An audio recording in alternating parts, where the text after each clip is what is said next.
অম্বিকা কালনা এই নামটির সাথে জুড়ে আছে প্রচুর ঐতিহ্যবাহী সব পৌরাণিক মন্দির। এই ভিডিওর মধ্যে দিয়ে আপনাদের দেখাবো এই কালনার 108 শিব মন্দির। ভিডিওটি শেষ পর্যন্ত দেখতে থাকুন, আর ভালো লাগলে চ্যানেলটিকে প্লিজ সাবস্ক্রাইব করে দেবেন। বিষ্ণুপুর রাজকীয় সম্পত্তি অধিগ্রহণের উপলক্ষে 1809 সালে মহারাজা তেজচন্দ্র বাহাদুর এই মন্দিরটি নির্মাণ করেন। বাংলার মন্দির স্থাপত্যের এক ধরন হল আটচালা বিশিষ্ট মন্দির।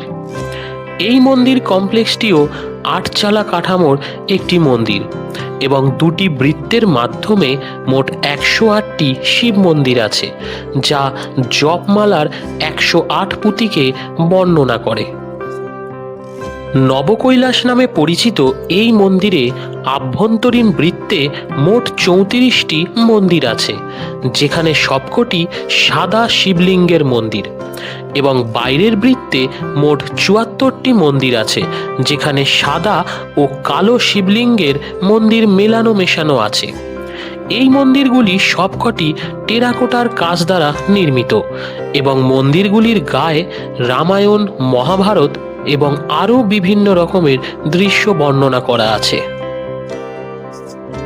এই নবকৈলাস মন্দির খোলা থাকে সকাল 6টা থেকে দুপুর 1টা পর্যন্ত এবং বিকেল 4টে থেকে রাত 8টা পর্যন্ত। আর এই মন্দিরের ঠিক উল্টো দিকেই আছে কালনা রাজবাড়ি কমপ্লেক্স, যার মধ্যেও রয়েছে বেশ কিছু ঐতিহ্যবাহী মন্দির, এবং এর ভিডিওটাও আপনাদের সাথে শেয়ার করব রোজ রাত 8টায় চলতে থাকা আমার দেখা কিছু মন্দির এই সিরিজে।